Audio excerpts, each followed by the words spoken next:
Assalamualaikum warahmatullahi wabarakatuh. Bertemu dengan saya lagi di pertemuan ke-15, yaitu materi lanjutan untuk mata kuliah Teknopreneur, yaitu analisis SWOT atau analisis SWOT.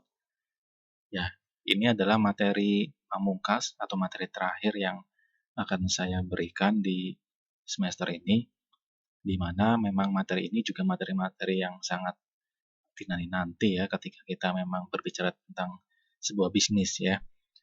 Seperti yang kita ketahui bahwa SWOT ini tidak asing bagi mungkin bagi teman-teman mahasiswa ya. Ya, kita langsung saja mulai. Di sini analisis strength, weakness, opportunities, dan threat, kalau disingkat adalah SWOT, ini merupakan identifikasi ya secara sistematis untuk merumuskan strategi perusahaan.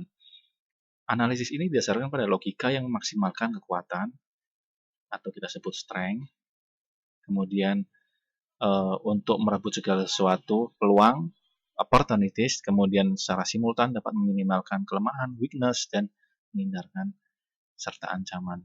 Ya, menghindarkan dari ancaman, threats. Ini saya ambil dari bukunya Rangkuti tahun 2002. Dari pengertian lain yang saya ambil dari Hermawan Kertajaya, jadi SWOT ini merupakan dua elemen yang harus dibandingkan secara jujur. Ya, jujur ini memang harus saya garis bawahi karena untuk bisa menganalisis kelemahan dan kelebihan kita, ya strength dan weakness, ini memang perusahaan benar-benar harus paham, memahami, menyadari, ya bukan suatu elemen yang internal, akan tetapi lebih bersifat perbandingan dengan kompetitor. Ya, jadi sebuah kelebihan itu diukur bukan dari internal, tapi memang diukur dengan membandingkan dengan kompetitor kita. Ya, sedangkan peluang opportunities dan threats ini kesempatan dan ancaman apapun yang akan mempengaruhi naik turunnya pemasaran produk perusahaan. Ya, sehingga dalam analisis SWOT ini bahwa strength dan weakness bukan hanya merupakan faktor internal, demikian juga opportunities dan threat tidak hanya faktor eksternal saja, tetapi semuanya merupakan kondisi perbandingan dengan kompetitor. Ya, jadi pengukurnya adalah kompetitor kita. Jadi setiap usaha itu memiliki kompetitor yang berbeda. Artinya kekuatan dan kelemahan sebuah perusahaan itu tidak bisa dipastikan ya, karena tadi bergantung dengan kompetitor kita. Oke, mungkin sampai sini paham ya. Saya lanjut ke fungsi ya. Apa fungsi analisis SWOT ini? Ya, yaitu yang pertama menyusun rencana strategis. Yang kedua, mengevaluasi faktor-faktor internal yang tadi kita sebut sebagai EVAS table. Ya, kemudian mengevaluasi faktor-faktor eksternal ya, atau kita sebut sebagai EVAS table ya. Kemudian dicari solusinya sehingga kita tahu positioning kita tuh seperti apa ya. Hasil rekapan EVAS dan EVAS, kemudian dilakukan identifikasi rencana strategi bisnis ya. Oke, kita lanjut. Nah, ini ada matriks. Jadi dalam bisnis kita mengenal, ada di sini saya tuliskan 5 matriks: SWOT, BCG, General Electric, internal eksternal, dan product life cycle. Ya, jadi matrik ini digunakan untuk perusahaan sebagai pengambil keputusan. Tapi yang akan saya bahas di sini adalah SWOT. Ya, sekedar tahu aja bahwa BCG ini adalah salah satu matrik yang digunakan untuk mengambil sebuah keputusan. Ya. Kemudian kalau kita lihat BCG ini memang ada kuadran ya, terdiri dari 4 sel kuadran, kemudian 2 baris dan 2 kolom ya. Biasanya perusahaan itu untuk BCG itu mengambil portofolio perusahaan selama perusahaan itu atau usaha itu dijalankan ya, untuk mengambil keputusan ke depannya rencananya gimana.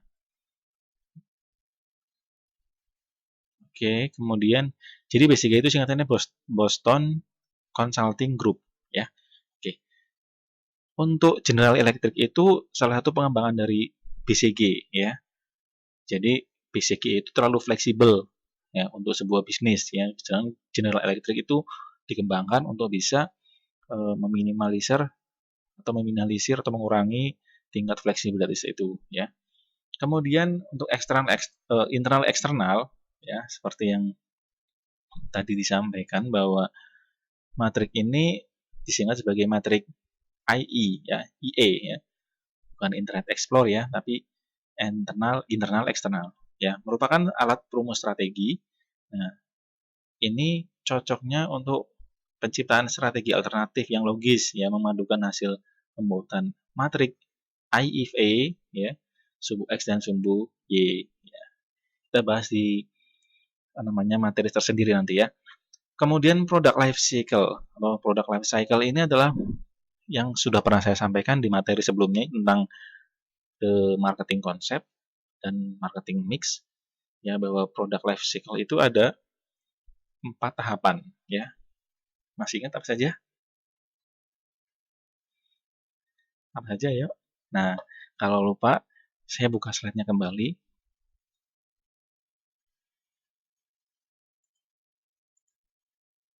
Ya, ini product life cycle terdiri dari 4 tahap ya, introduction, growth, maturity, dan end of line ya. Artinya ketika produk kita sudah dikenal, kemudian berkembang serta matang, pada akhirnya kita juga akan mengalami end of life, penurunan ya, sebelum nanti akan mengalami kenaikan lagi ya. Itu product life cycle, pasti ada penurunan suatu saat. Kembali ke analisis SWOT ya. Oke, jadi kita tahu ya bahwa kekuatan, strength, ini merupakan faktor-faktor yang menjadi kekuatan dari perusahaan. Ya, jika suatu perusahaan memiliki sumber daya, atau dalam hal ini adalah SDM yang baik, akan tetapi apabila kompetitor lebih baik, hal itu tidak bisa disebut sebagai kekuatan. Ya, tadi ukurannya adalah kompetitor. Nah, untuk mengetahui strength itu kita harus mungkin ada beberapa pertanyaan ya yang bisa menjadi tolak ukur bahwa sebenarnya kita tuh strength itu apa saja. Nah, mungkin ada beberapa pertanyaan seperti ini ya. Kelebihan apa saja yang perusahaan itu miliki, tapi perusahaan lain tidak punya. Nah, itu yang pertama. Kedua, apa yang perusahaan bisa lakukan lebih baik dari perusahaan lain. Kemudian yang ketiga, apa saja hal-hal yang membuat perusahaan memiliki ciri khas ya, atau ciri khas dan unik yang berbeda dengan perusahaan lain. Kemudian yang keempat, bisa jadi faktor positif apa saja yang mendukung tujuan perusahaan. Ya, mungkin itu dari strength bisa dicari di situ ya. Kemudian untuk weakness ya, hal-hal apa saja sih yang bisa menjadi kelemahan kita? Ya, untuk mengetahui dan menyadari faktor-faktor kelemahan yang dimilikinya, mungkin bisa kita cari tahu dari beberapa pertanyaan seperti ini ya. Hal apa saja yang harus perusahaan tingkatkan? Kemudian yang kedua, hal apa saja yang harus perusahaan ini cegah? Atau mungkin apa saja yang dilihat orang lain sebagai kelemahan perusahaan? Dan faktor-faktor apa saja yang membuat perusahaan itu bisa terpuruk? Nah, itu bisa diketahui ya, bahwa weakness bisa dapat cari dari dengan pertanyaan tadi. Kemudian peluang atau opportunities. Untuk mengetahui dan menyadari faktor-faktor ini di peluang bagi perusahaan ini, pertanyaannya mungkin bisa seperti ini. Peluang apa saja yang perusahaan jumpai dan tren apa yang sedang berkembang di dalam masyarakat? Ya, itu bisa jadi opportunities bagi perusahaan. Kemudian yang terakhir adalah threats. Threat ini untuk mengetahui dan menyadari faktor-faktor yang mengancam perusahaan, baik dari kompetitor ataupun dari peraturan pemerintah yang berlaku. Jadi, ancaman ini bisa diketahui dengan beberapa pertanyaan seperti ini.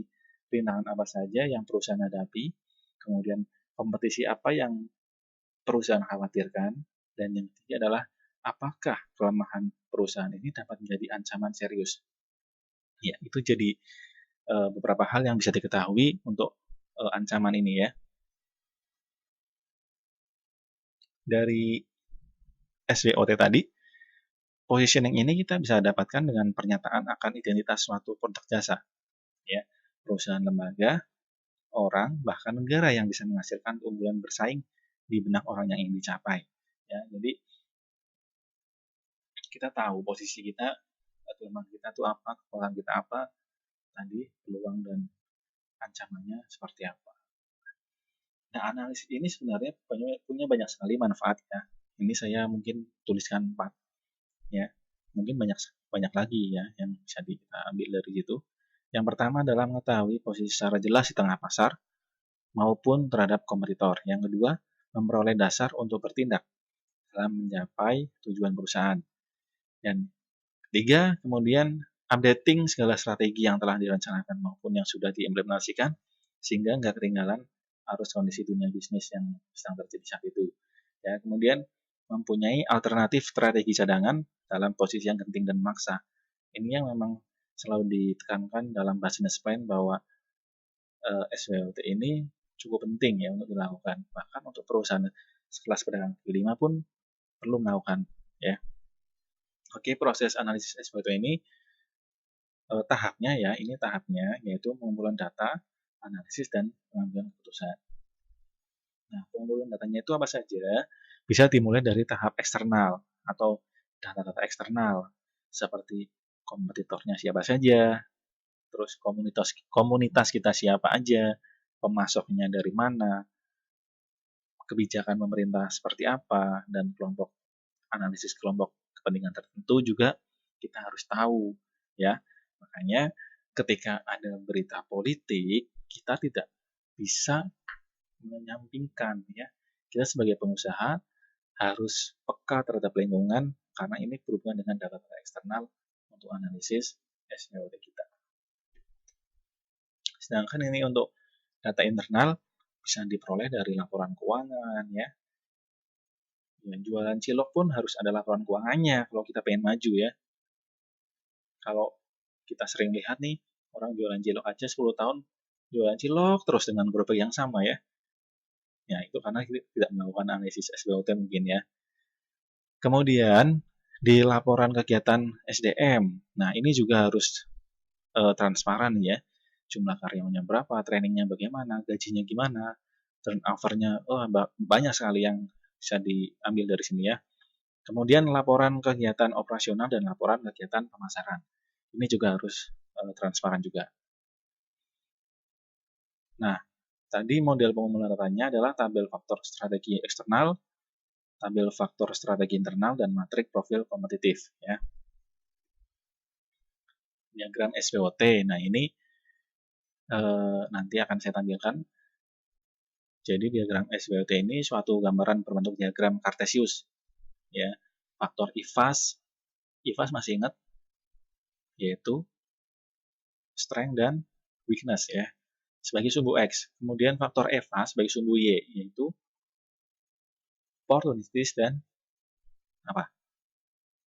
threats ya, sebagai sumbu Y. Sisi positifnya kekuatan S dan peluang, sisi negatifnya adalah kelemahan dan ancaman. Oke, lanjutannya adalah nilai total skor S dan tabel IFAS dimasukkan dalam diagram SWOT pada sumbu X positif. Nilai total W dan tabel IFAS yang sama dimasukkan dalam diagram SWOT pada sumbu X negatif. Ya, untuk nilai total skor opportunities ya dan tabel EVAS dimasukkan dalam diagram SWOT pada sumbu Y positif. Dan terakhir nilai total skor threats dan tabel EVAS yang sama dimasukkan dalam diagram SWOT bagian sumbu negatif. Kita lihat aja baterainya. Seperti ini ya. Weakness, strength, kemudian opportunities, dan threat ya.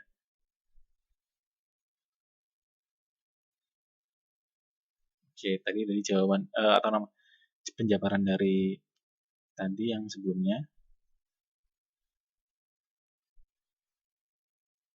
Ya, di sini ada kekuatan internal dan kekuatan eksternal ya.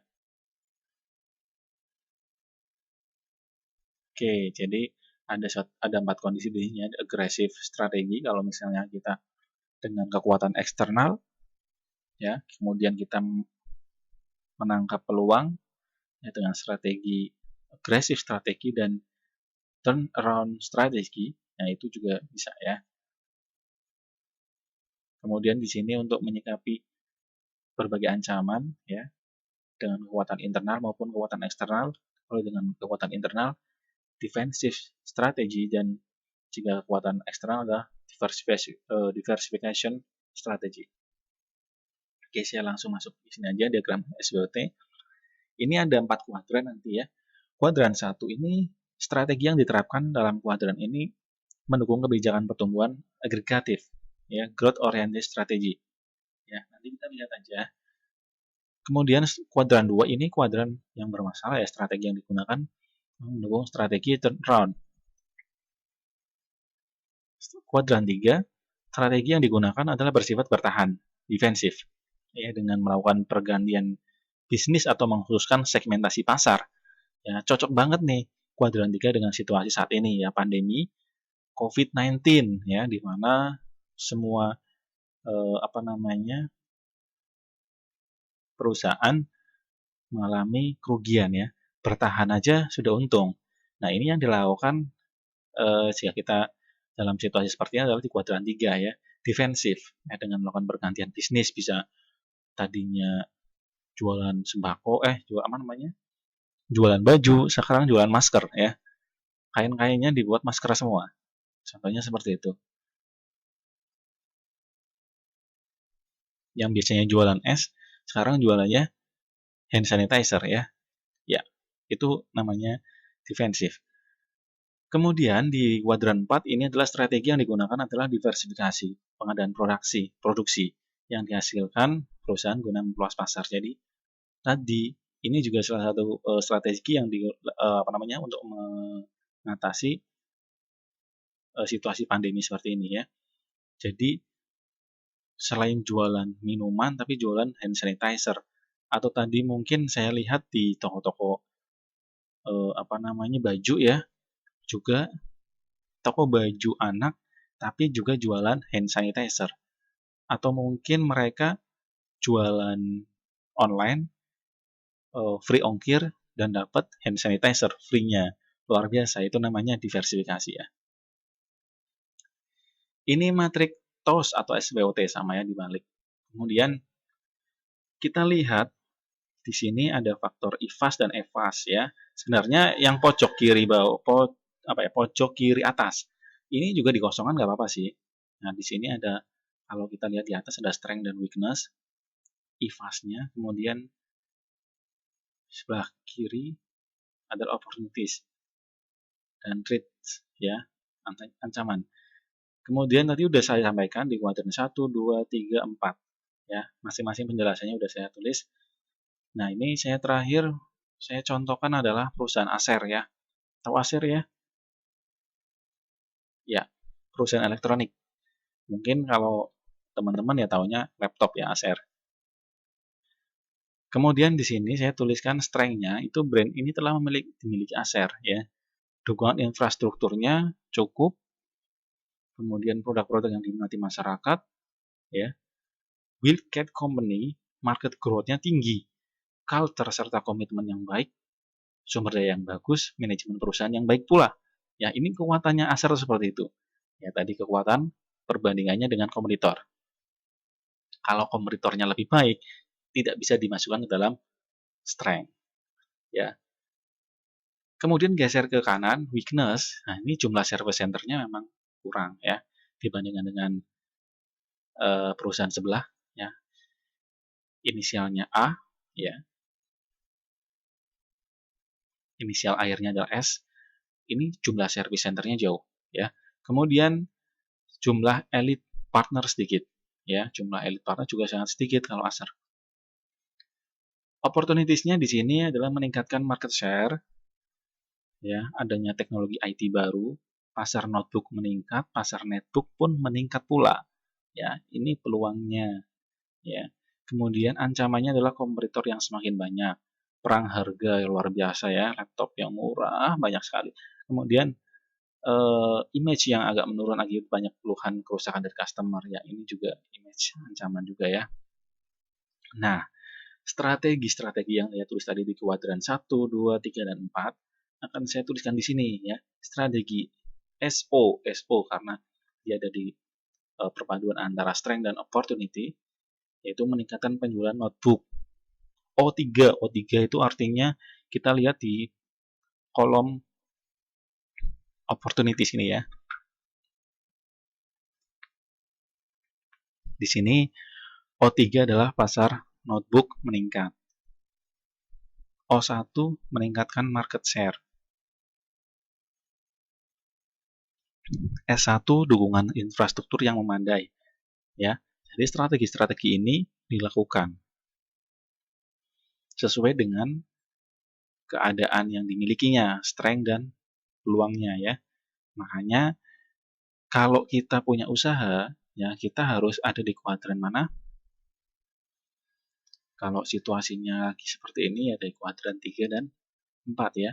Ini kuadran 1, ini kuadran 2, kuadran 3, dan kuadran 4 ya. Penambahan service center ya, meningkatkan mutu pelayanan, menjalin kerjasama dengan perusahaan lain, kemudian peningkatan iklan, promosi ya, dan memperbaiki image. Ini salah satu solusi ketika memang ada namanya ancaman ya, kita punya kelemahan, terus kemudian banyak ancaman ya, yang harus dilakukan adalah kita harus di kuadran 3 atau 4. Ya, mungkin itu saja yang bisa saya sampaikan untuk materi analisis SWOT ini ya. Jika ada pertanyaan, nanti seperti biasa bisa dilakukan melalui Google Classroom atau mungkin langsung chat WA saya. Terima kasih, tetap semangat dan jangan lupa nanti semoga bisa menyelesaikan atau mengikuti ujian akhir semester. Ya, seperti yang saya sampaikan, ternyata ujian semester dilakukan di pertengahan bulan Mei. Ya, itu saja yang bisa saya sampaikan. Terima kasih sudah membersamai perkuliahan Teknopreneur ini selama 1 semester. Sukses untuk kelas 6E dan kelas F. Ya, mudah-mudahan cepat lulus dan cepat mendapatkan pekerjaan atau mungkin langsung menjadi seorang teknopreneur. Salam sukses. Assalamualaikum warahmatullahi wabarakatuh.